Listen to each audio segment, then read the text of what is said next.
Capítulo 80. Después de Tabuk. El regreso de Tabuk, al igual que el de Badr, estuvo teñido de tristeza. Otra hija del profeta, Kulthum, había fallecido durante su ausencia, y en esta ocasión su marido también había estado ausente.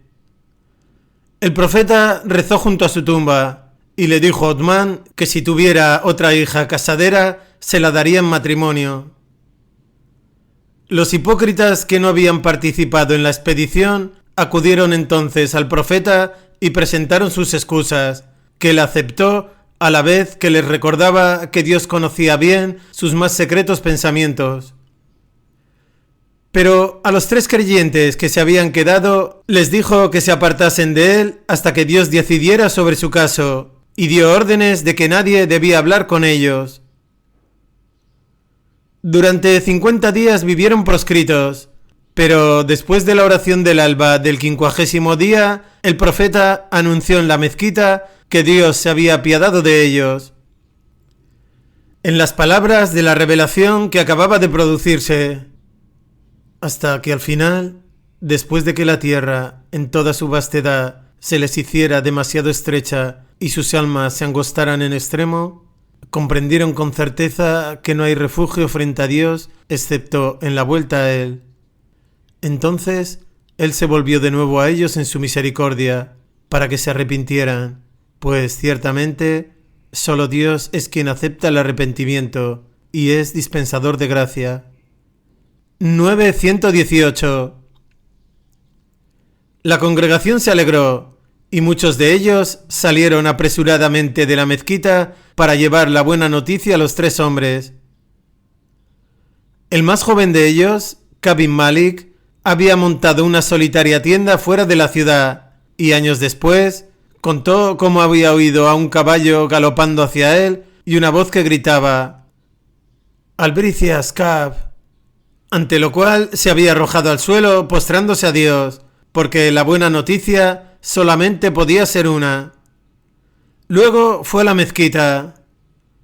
Cuando saludé al profeta, dijo, su rostro resplandeció de alegría al decirme: «Alégrate en el que es el mejor de tus días desde que tu madre te trajo al mundo». Y yo dije: «¿Esto se debe a ti, enviado de Dios, o a Dios?» «No, procede de Dios», respondió. Cuando el enviado de Dios estaba contento por alguna buena noticia, su rostro tenía siempre el brillo de la luna. Desde su conversión al Islam, el jefe de Hawazin, Malik, no había estado ocioso. Los Bani Thaqif podían aún enorgullecerse de la inexpugnabilidad de Taif, pero ahora estaban rodeados por todas partes de comunidades musulmanas, y cualquier caravana que enviasen estaba expuesta a ser atacada y despojada. Ni siquiera podían mandar a sus camellos y ovejas a pastar sin riesgo de que los hombres de Malik se apoderasen de ellos, los cuales además hicieron saber que matarían a cualquier hombre de Thaqif que cayera en sus manos, a menos que abandonase el politeísmo. Al cabo de algunos meses decidieron que no les quedaba más opción que enviar una delegación al profeta diciendo que aceptarían el Islam y pidiendo un documento que garantizase la salvaguardia de su pueblo, sus animales y su tierra. El regreso de Tabuk había tenido lugar a principios de Ramadán, y en ese mismo mes llegó la delegación de Thaqif. Fueron recibidos de modo hospitalario y se montó una tienda para ellos no lejos de la mezquita. Un corolario evidente de su aceptación del Islam era que su territorio quedaría bajo la protección del Estado Islámico. Pero el profeta no estuvo conforme con algunas de sus peticiones secundarias.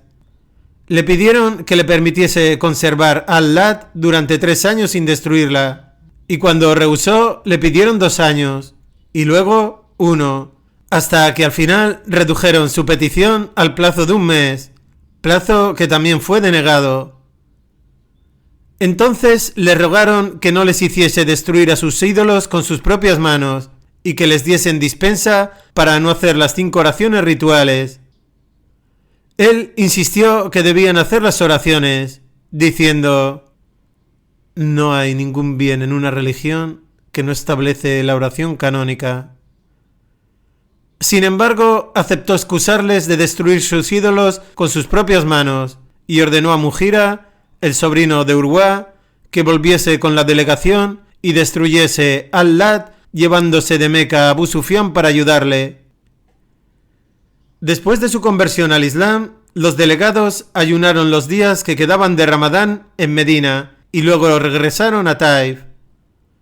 Abu Sufyan se unió al grupo en Meca, pero fue Mugira, sin ayuda de nadie, quien destruyó el ídolo.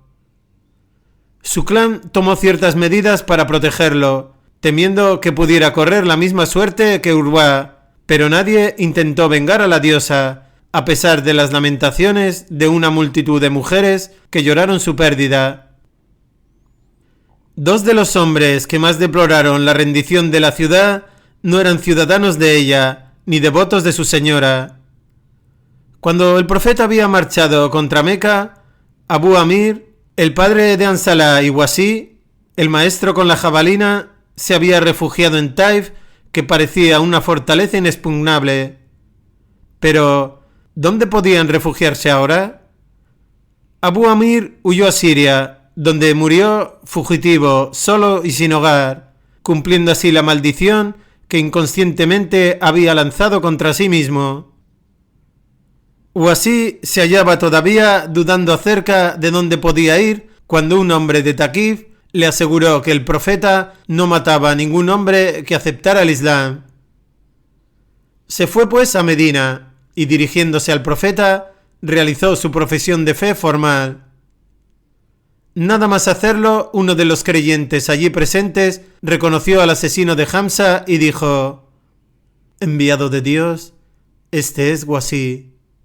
Déjalo en paz, dijo el profeta, porque el Islam de un hombre me es más querido que el asesinato de 1 millar de incrédulos. Luego sus ojos se fijaron en el rostro negro que tenía delante.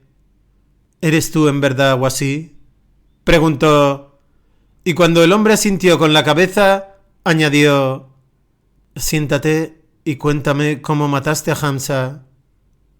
Cuando el maestro con la jabalina hubo terminado, el profeta dijo: ay, aparta tu rostro de mí, y que no vuelva a verte nunca más. En cuanto al primo de Abu Amir, Inubay, en el mes siguiente a Tabuk, cayó gravemente enfermo, y al cabo de pocas semanas se hizo evidente que moriría. Los relatos tradicionales difieren sobre el estado de su alma a la hora de la muerte, pero todos coinciden en que el profeta dirigió la oración de difuntos por él y rezó junto a su tumba una vez que recibió sepultura. Según una tradición, cuando el profeta ya se había preparado para la oración, Umar se acercó a él y protestó contra la concesión de semejante gracia a un hipócrita, pero el profeta le respondió diciendo con una sonrisa: colócate detrás de mí, Umar. Se me ha dado a elegir y he elegido. Se me ha dicho: y tanto si pides a Dios que sean perdonados como si no pides por ellos, dará igual, pues aunque pidieras a Dios 70 veces que les perdone, Dios no les perdonará. 980. Y si supiera que Dios le perdonaría si pidiera más de 70 veces, aumentaría el número de mis súplicas. A continuación dirigió la oración fúnebre y caminó junto al féretro hacia el cementerio y permaneció al lado de la tumba. Poco tiempo después fue revelado el siguiente versículo con referencia a los hipócritas: y no has de rezar por ninguno de ellos cuando muera, ni te detendrás ante su tumba, pues ciertamente estaban empeñados en negar a Dios y a su enviado, y murieron en esa iniquidad suya. 984. Pero según otras tradiciones, nota: Mirjon, Raudat Az-Safa 2, volumen 2, páginas 671-672, que cita fuentes más antiguas. Este versículo ya había sido revelado como parte de la revelación que se produjo justo después del regreso de Tabuk. Por otra parte, no era ya aplicable a Inubai, porque el profeta le visitó durante su enfermedad y constató que la inminencia de la muerte lo había cambiado. Pidió al profeta que le diese una prenda de vestir suya con la que pudiera ser amortajado y que acompañase a su cuerpo a la tumba, a lo cual el profeta accedió. Luego volvió a hablar diciendo: enviado de Dios, espero que rezarás junto a mi féretro y que pidas a Dios perdón por mis pecados. Nuevamente el profeta accedió a ello y, después de su muerte, hizo como había prometido. Abdalá, el hijo del fallecido, estuvo presente en todas estas ocasiones. Taquif no fue la única tribu que mandó emisarios al profeta. Muchos otros emisarios llegaron a Medina de toda Arabia en este año de las delegaciones, como se conoce el 9º año de la Égira. Entre otras estaban las que procedían de diferentes partes del Yemen, incluyendo cartas de 4 príncipes imyaríes que anunciaban su aceptación del Islam y su rechazo del politeísmo y sus practicantes. El profeta contestó cordialmente, hizo hincapié en las obligaciones del Islam, ordenándoles tratar bien a los mensajeros que enviaba para recaudar los impuestos obligatorios para los musulmanes, cristianos y judíos, y especificando: un judío o un cristiano que se aferrase a su religión no será obligado a abandonarla, pero pagará el impuesto de exención y tendrá la protección de Dios y su enviado. Una reciente revelación había dicho acerca de las diferencias religiosas: os hemos asignado a cada uno de vosotros una ley y un modo de vida distintos, y si Dios hubiera querido, ciertamente os habría hecho una sola comunidad. Competid pues entre vosotros en hacer buenas obras. A Dios habréis de retornar todos, y entonces Él os hará entender aquello sobre lo que discrepabais. 5:48. No todas las embajadas fueron determinantes. Amir ibn Tufail, el hombre responsable de la masacre de Bir Mauna, era ahora jefe de los Bani Amir y, presionado por su tribu, acudió a Medina. Pero era un hombre arrogante y, a cambio de convertirse al Islam, le pidió al profeta que le nombrase su sucesor.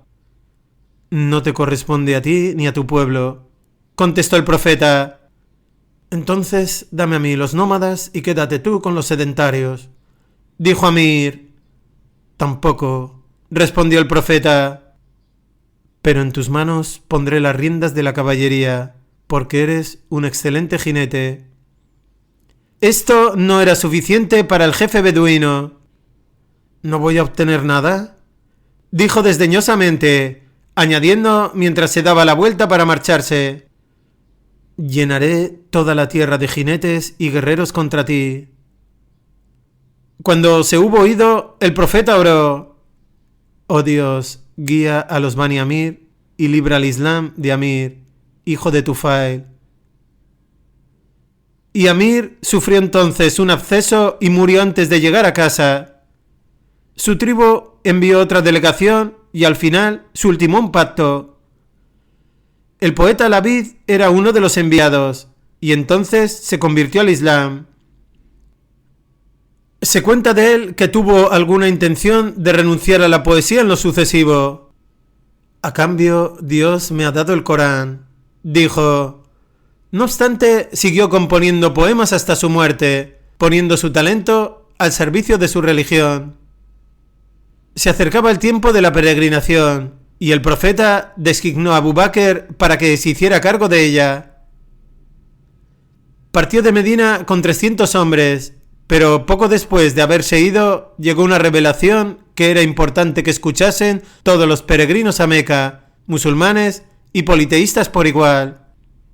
Nadie la transmitirá de mi parte salvo un hombre de la gente de mi casa, dijo el profeta, y le dijo a Ali que saliera inmediatamente y diese alcance a los peregrinos.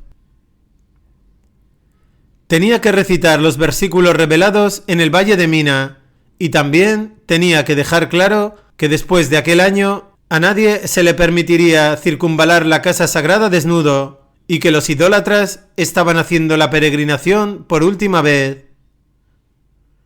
Cuando Ali alcanzó a los otros, Abu Bakr le preguntó si había venido para comandar la expedición, pero le respondió que él estaba bajo su mando. Marcharon pues los dos juntos y Abu Bakr dirigió las oraciones y pronunció los sermones.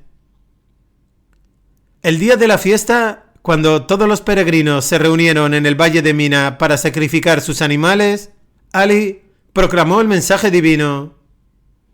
En esencia decía que los idólatras tendrían una prórroga de 4 meses durante los cuales podrían moverse con seguridad, pero después de ese tiempo, Dios y su enviado quedaban exentos de cualquier obligación hacia ellos. Se les declaraba la guerra y serían matados o hechos prisioneros allí donde fueran encontrados. Nota: la ausencia de los nombres de misericordia acentúa la naturaleza rigurosa de este mensaje, que inicia directamente el sura el arrepentimiento, Al-Tawbah, número 9, el único sura del Corán que no comienza con Bismillahir-Rahmanir-Rahim. Se hacían 2 excepciones en cuanto a los idólatras que tenían un tratado especial con el profeta y lo habían respetado escrupulosamente. El tratado seguiría vigente hasta que expiase su plazo, y si algún individuo idólatra pidiera protección, se le concedería y sería conducido a un lugar seguro, habiéndole instruido previamente en el Islam. Había también un versículo que parecía especialmente dirigido a los conversos recientes de Meca, que podrían temer que la exclusión de los idólatras no solo les privaría de ocasiones para el comercio, sino también de muchos valiosos presentes. Oh, vosotros que habéis llegado a creer. Los que atribuyen divinidad a otros junto con Dios no son sino impureza, y por eso no deberán acercarse a la mezquita inviolable transcurrido el presente año. Y si teméis la pobreza, sabed que en su momento Dios os enriquecerá de su favor, si quiere, pues en verdad Dios es omnisciente, sabio. 9:28. El profeta permaneció en casa durante casi todo el año siguiente, que fue el 10º desde su emigración. Ibrahim ya podía andar y estaba comenzando a hablar. Hassan y Hussein tenían ahora una hermana pequeña llamada como su tía Zainab, y Fátima estaba esperando un 4.º hijo. Otros asiduos de la casa eran los 3 hijos de Jafar. Se habían convertido en hijastros de Abu Bakr, que se había casado con su madre Asma, y ella también esperaba descendencia. Particularmente querida para el profeta era su hermana Al-Fald. En Meca había tenido por costumbre visitarla a menudo, y desde el traslado de Abbas a Medina era de nuevo un asiduo visitante de su casa. Su hijo mayor, por cuyo nombre era conocida, ya se había hecho un hombre y recibía muchas señales de favor. En al menos una ocasión, cuando le correspondía a Maimuna el turno de acoger al profeta, invitó a su sobrino Fadl a estar con ella. Seguían llegando delegaciones como el año anterior, y una de estas fue la de los cristianos de Nairán, que querían hacer un pacto con el profeta. Eran del rito bizantino, y en el pasado habían recibido generosos subsidios de Constantinopla.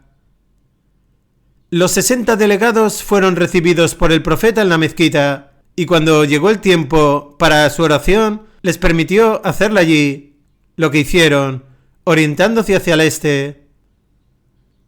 En las audiencias que tuvieron con él, durante su estancia se tocaron muchos puntos de doctrina, y hubo desacuerdos entre ellos, y él respetó a la persona de Jesús. Llegó entonces la revelación. Ciertamente, para Dios, la naturaleza de Jesús es como la naturaleza de Adán, a quien él crió de tierra. Nota: hay que sobreentender en el vientre de su madre, porque no se plantea que Jesús haya sido creado ya de adulto como Adán lo fue. El paralelismo entre las dos creaciones reside en la intervención directa de Dios en ambas. Y luego le dijo: sé, y es. Esta es la verdad que viene de tu sustentador. No seas pues de los que dudan. Y si alguien disputa contigo acerca de esta verdad después de todo el conocimiento que te ha llegado, di: venid, llamemos a nuestros hijos y a vuestros hijos, a nuestras mujeres y a vuestras mujeres, y acudamos también todos nosotros. Recemos juntos con humildad y fervor, e invoquemos la maldición de Dios sobre aquellos de nosotros que mientan. 3:59-61. El profeta recitó esta revelación a los cristianos y les invitó a reunirse con él y su familia y zanjar la disputa en la forma sugerida en el versículo. Le contestaron que pensarían en ello, y al día siguiente, cuando llegaron ante el profeta, vieron que Ali estaba a su lado, y detrás de ellos estaban Fátima y sus 2 hijos. El profeta llevaba un amplio manto que entonces desplegó lo suficiente para envolverlos a todos en él, incluido él mismo. Por esta razón, los 5 son reverentemente conocidos como la gente del manto. Los cristianos, por su parte, dijeron que no estaban preparados para llevar su desacuerdo hasta el extremo de pronunciar una imprecación. Y el profeta acordó con ellos un tratado favorable, según el cual, a cambio del pago de un impuesto, tendrían la total protección del Estado Islámico para ellos, sus iglesias y sus propiedades. La tranquila felicidad de los primeros meses de este año llegó a su fin con la enfermedad de Ibrahim. Pronto resultó evidente que no sobreviviría. Su madre y su hermana Sirín lo cuidaron. El profeta lo visitaba continuamente y estuvo con él en sus últimos momentos. Cuando el niño expiró, lo cogió en sus brazos y las lágrimas corrieron de sus ojos. Su prohibición de las lamentaciones ruidosas había hecho prevalecer la noción de que se desaprobaban todas las expresiones de dolor y aflicción, y esta idea equivocada aún se mantenía en muchas mentes. Enviado de Dios, dijo Abdurrahman ibn Auf, que estaba presente: esto es lo que has prohibido. Cuando los musulmanes te ven llorar, ellos también llorarán. El profeta siguió llorando, y cuando pudo articular palabra, dijo: no es esto lo que prohíbo. Estos son los impulsos de la ternura y la misericordia. Y a quien no es misericordioso, no se le será mostrada misericordia. Oh Ibrahim, si no fuera porque la promesa de la reunión es cierta, y que este es un sendero que todos habremos de hollar, y que el último de nosotros alcanzará el primero, verdaderamente lamentaríamos tu pérdida con una pena aún mayor. Aún así, la pena por ti nos embarga, oh Ibrahim. El ojo llora y el corazón se acongoja, pero no diremos nada que pueda ofender al Señor. Dirigió entonces palabras de consuelo a Mariyá y a Sirín, asegurándoles que Ibrahim estaba en el paraíso. Luego, dejándolas a solas por un momento, regresó con Abbas y Fadl. El joven lavó el cuerpo y lo amortajó, mientras los otros 2 hombres permanecieron sentados observándole. Luego fue trasladado al cementerio en su pequeño féretro. El profeta dirigió la oración de difuntos y oró de nuevo por su hijo al borde de la sepultura, después de que Usama y Fadl hubieran depositado en ella el cadáver. Cuando la tierra hubo sido apilada sobre la tumba, el profeta siguió al lado de la sepultura y pidiendo un odre de agua les ordenó que la rociaran sobre ella. La tierra había quedado algo desigual y advirtiéndolo dijo: cuando uno de vosotros haga algo, que lo haga a la perfección. Y la niveló con la mano, diciendo de esta acción suya en particular: no produce ni bien ni mal, pero alivia el alma del afligido. Ya había subrayado en más de una ocasión la necesidad de hacer de la perfección el objetivo en todos los actos terrenales, y muchos de sus dichos indican que este objetivo tiene que ser ultramundano y desapegado. Se dice que Ali resumió la guía del profeta a este respecto de la siguiente manera: trabaja para este mundo como si fueras a vivir siempre, y para el otro como si fueras a morir mañana. Estar siempre preparado para partir es no tener apego a las cosas terrenales. Sé en este mundo como un extranjero o como alguien que va de paso, dijo el profeta. El día de la muerte de Ibrahim, poco después de su entierro, se produjo un eclipse de sol, pero cuando algunos lo atribuyeron a la aflicción del profeta, éste dijo: el sol y la luna son dos de los signos de Dios. Su luz no se oscurece por la muerte de ningún hombre. Si los veis eclipsados, debéis orar hasta que recuperen su claridad.